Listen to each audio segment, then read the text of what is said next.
Hello everyone, FPL Raptor here and welcome back to another video on my YouTube channel. In today's video we have my Game Week 10 team selection where I've got 3 free transfers and I think I want to buy Mohamed Salah. If you do enjoy today's video, please do smash that like button, and if you're new around here, make sure to subscribe as well. But without further ado, let's jump into it.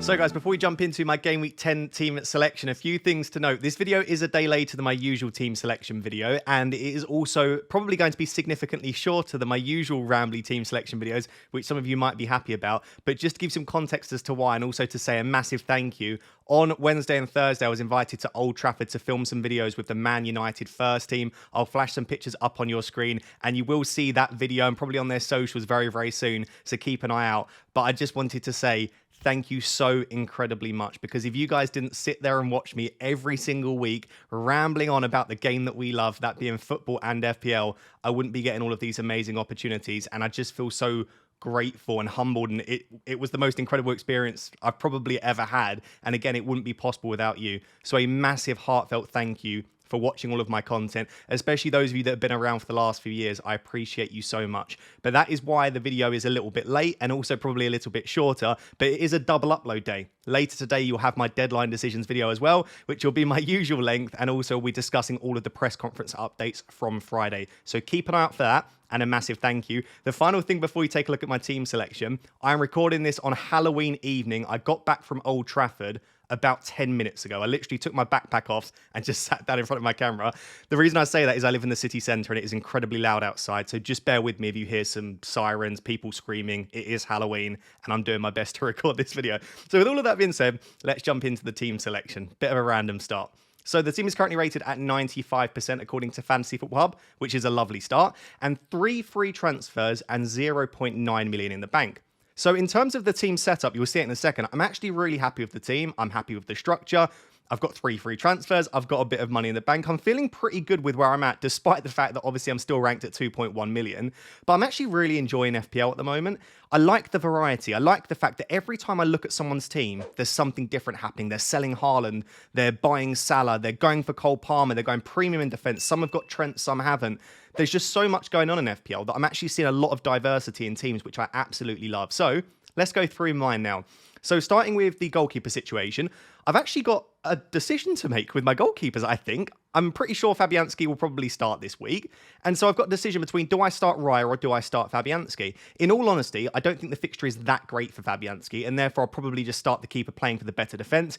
And whilst he hasn't been making any saves or keeping clean sheets, I still feel like in this situation, Raya is probably the one to start. But I'd love to know down below in the comments which way you would lean with it. But as of right now, Raya is starting. I could, potentially, we'll discuss in the next section, I could sell Raya if it allows me to afford an upgrade elsewhere. I wouldn't sell Raya just for the sake of it. Then on the defence, I'm happy in some places and slightly less happy in others. So the ones that I'm happy with, actually, I'm probably only happy with one defender in all honesty, which is 8 Nuri, a defender that a lot of people will be looking to bring in. He is on 4 yellow cards. It's not ideal, but I also feel like 8 Nuri is a fantastic defender to own right up until about game week 18. So if he gets booked in one of the upcoming games and he misses a game, he's such a long-term hold that I don't mind. If you were only bringing him in for the next 3 or 4 weeks, then I'd say, yeah, do you know what? The yellow card issue might put me off of bringing him in. But because he's a long-term hold, and you can even hold him beyond that as well if you can rotate him, I just feel like I would ignore the 4 yellow card situation. He's got 5 attacking returns in 9 games, 3 goals and 2 assists. He's just hands down the best cheap defender for me. Now, will Wolves keep clean sheets? Probably not many of them, but he's there for the attacking returns plus the potential of clean sheets as well. And I do think there are the possibility for clean sheets in some of the upcoming weeks. With the rest of the defence, there are slight issues associated with all of them. Rico Lewis should probably start again, given City have just got so many injuries and so many issues. Pep Guardiola actually came out in the post-match press conference after the Spurs game and said the one player we'd like to give a rest to is Rico Lewis, but we just can't do it. Now, Pep often says things like this and then proceeds to bench the player, but I just genuinely don't see who else they play. They've just got so many issues at the back. Vardiol went down at the end of the match. I don't think Walker's back and available. Akanji, like, they've just got issues everywhere. So Lewis probably does start again, and he's been so essential for them that I wouldn't be surprised if he continues to start. That being said, with some of the fixtures they've got coming up, and as we're about to go into that busy December period, Rico Lewis probably isn't a player that I want to hold and start every week long term. Now, could I just keep him and rotate him with some of my other players, especially if he does keep his spot in the starting 11? Absolutely. But as of right now, Rico Lewis is a player that I've got my eye on that I wouldn't mind moving on in the future. Vandenberg is absolutely fine on the bench. I'm not going to start him this week, but he's okay as a 4 million defender. No real issues there. Let's do Leif Davis next. I don't think Leif Davis is as great of a pick as I did a few weeks ago. I'll hold my hands up. I kind of got this one wrong. I didn't take into account just how bad Ipswich were. I thought due to the tricky fixtures they had at the start of the season, they weren't as bad as the data suggested. They probably are. They just conceded so many goals. Leif Davis last week got an assist and he come away with 2 points because he conceded 4 goals and he got booked. So even when Davis is getting assists, he's not doing much for me. That being said, if I did need to start him this week, Leicester at home is a good fixture, and he has already got 2 assists this season. So he is fairly attacking.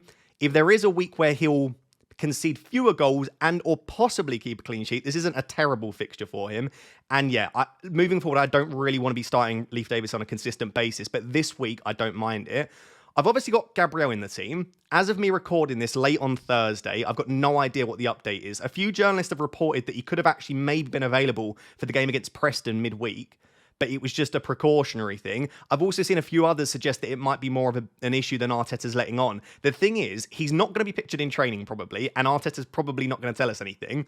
And even if Arteta does tell us something, if Arteta said Gabriel's injured or Gabriel's fine, I don't believe him for either of them. So it's really no help to us. So because I've got double Arsenal defence, I am looking at the possibility of selling one of Raya or Gabriel. Not because I think they're bad, but because I still have one of them. If Arsenal suddenly turn it on and they're great, I can still have one of them. So as of right now, yeah, I am tempted to potentially sell one of them. The only way that I would sell Raya or Gabriel is if Gabriel is out long term, which I don't think will be the case, or it allows me to fund a move for Mohamed Salah, as I'll discuss in a second. That's the only reason. I'm not selling them for the sake of it. It's just if I need to free up like 0.7 to a million to afford some of the forward moves that I want to make, then I think that's a really decent position doing it in, is either selling Raya or selling Gabriel.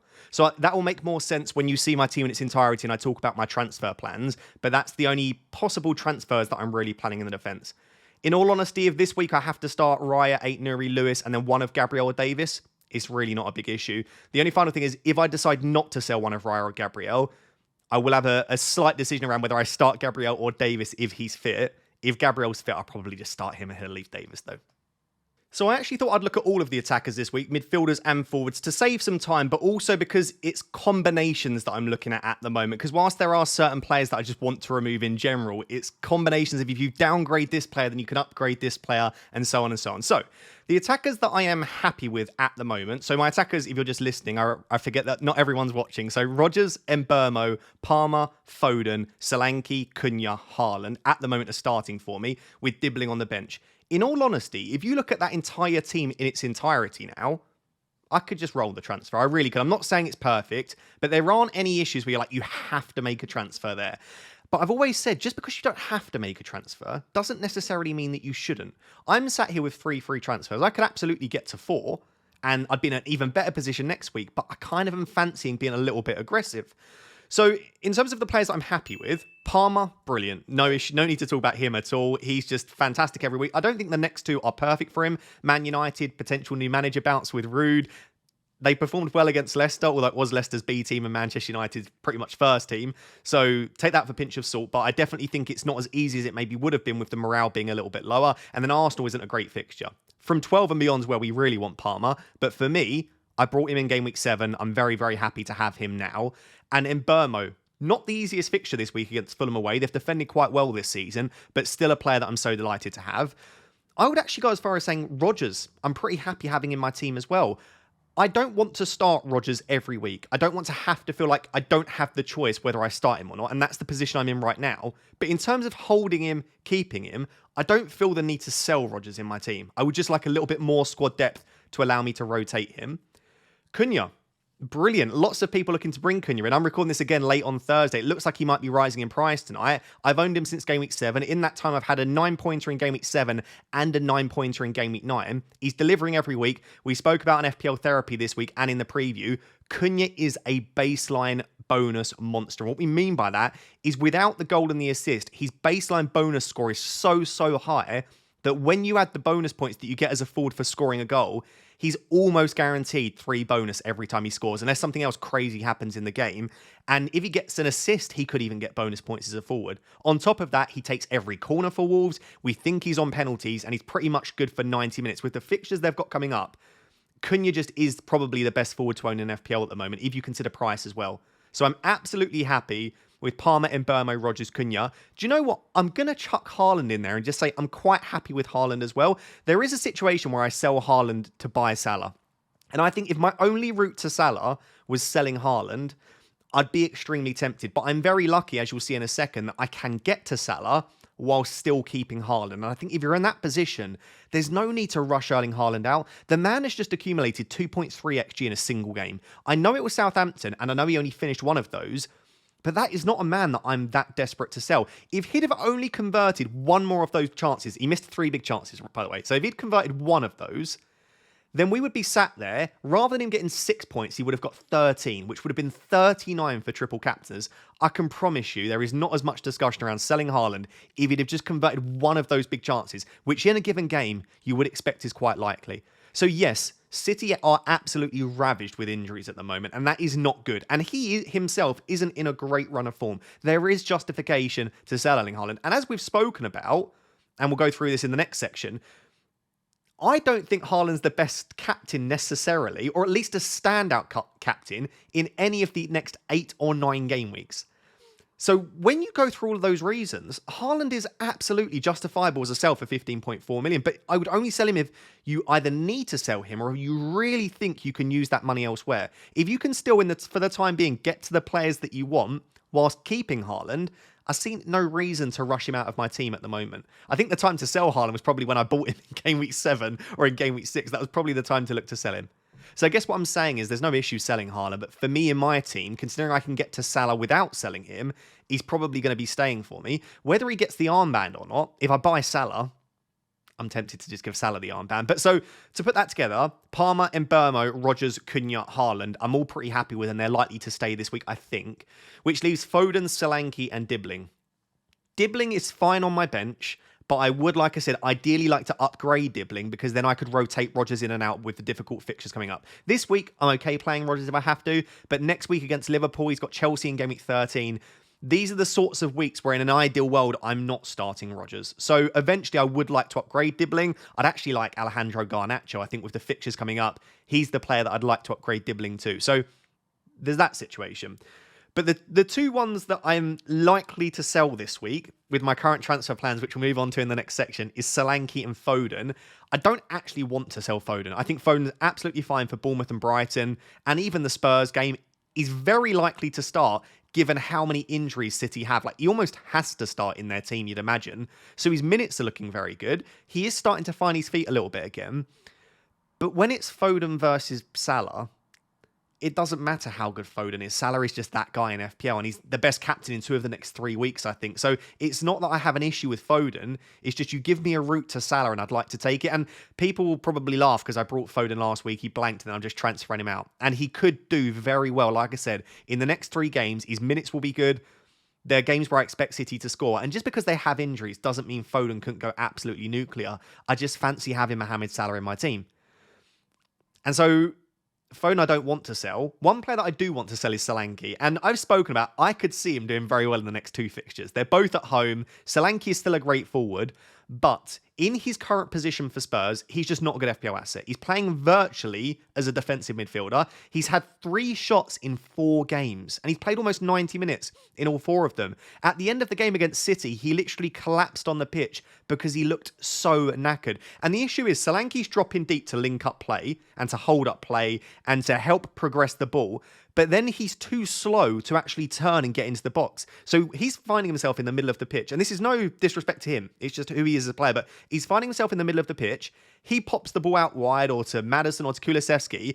And Spurs have such pace on the counter and they progress the ball so quickly. Solanke just can't get into the box in time to get the opportunities to score goals. And again, Ipswich in 11 is such a good fixture that he probably will score in that game.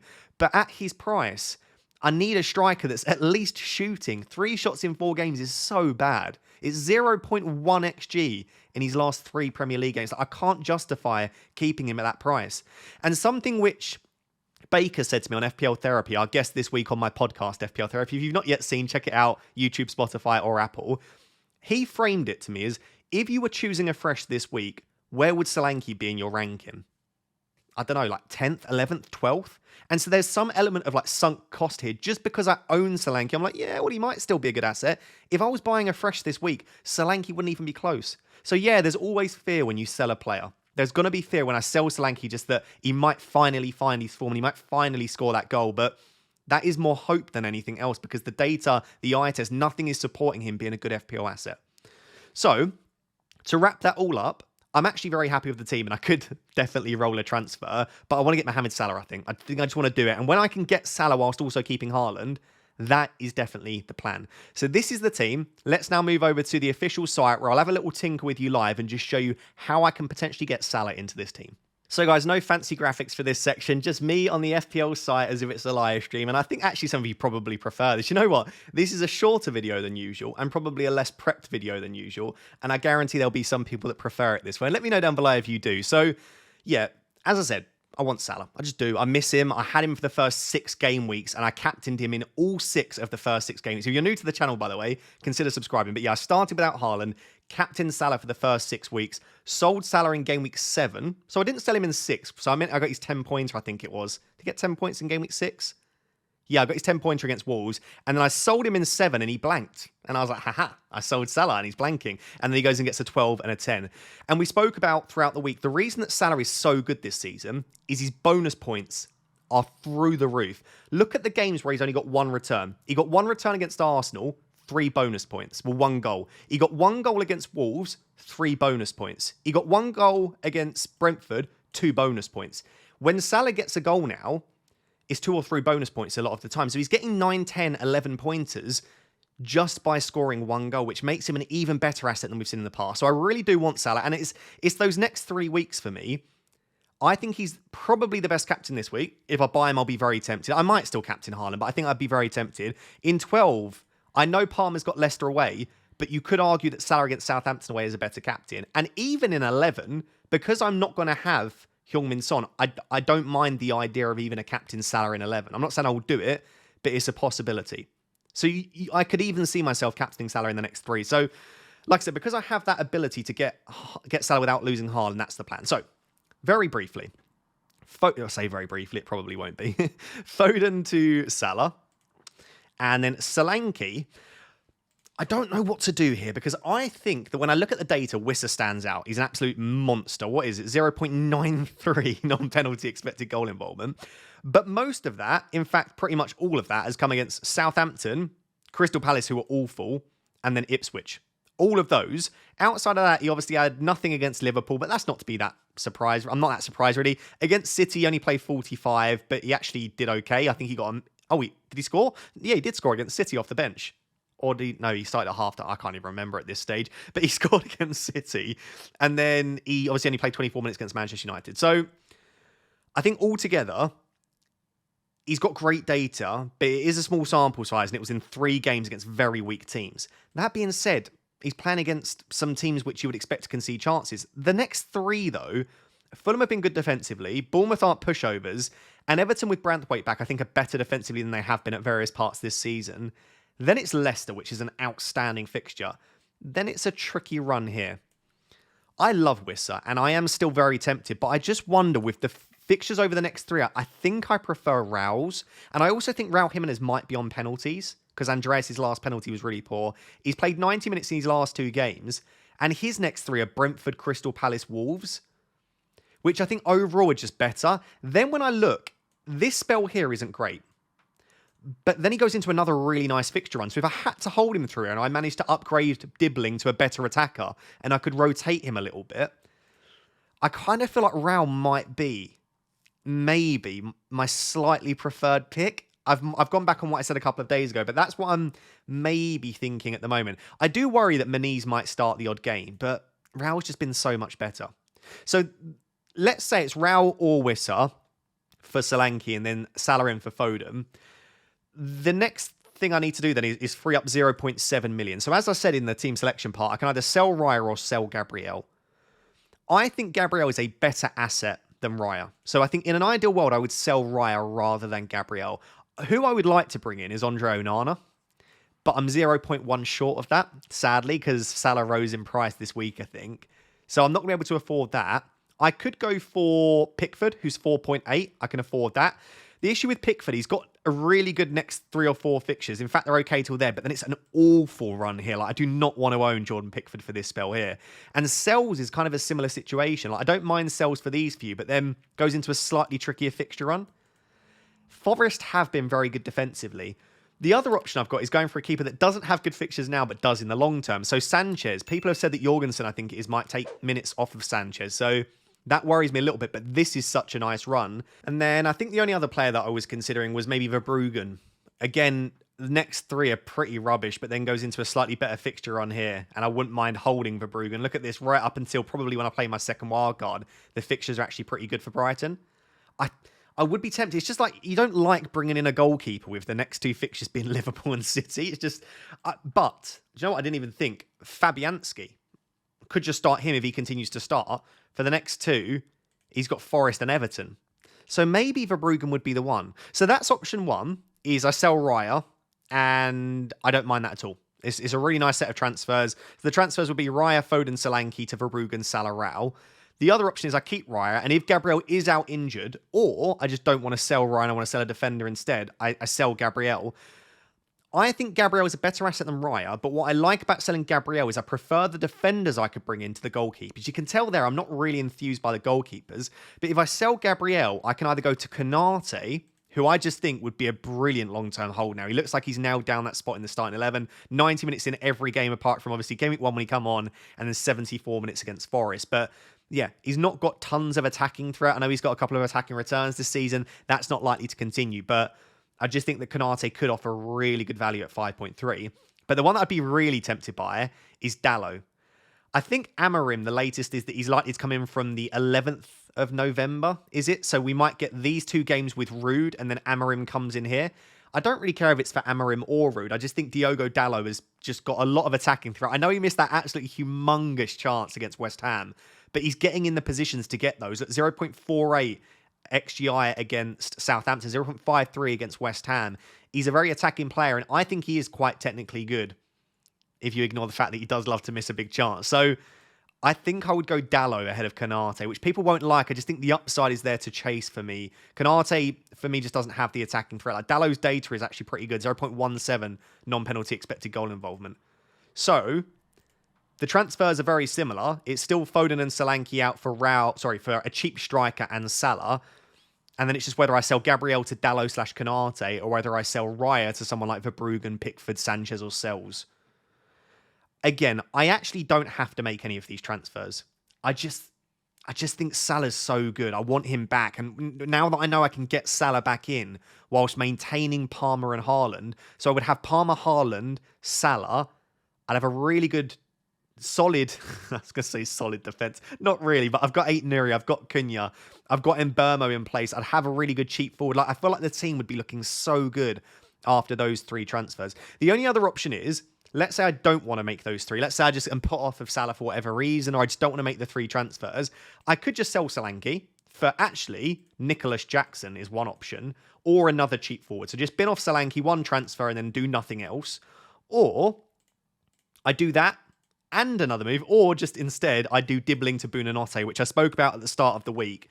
It just gives me a better 8th attacker. Buonanotte this week actually has Ipswich. Bit of a clash with Leif Davis if I end up having to start Leif Davis.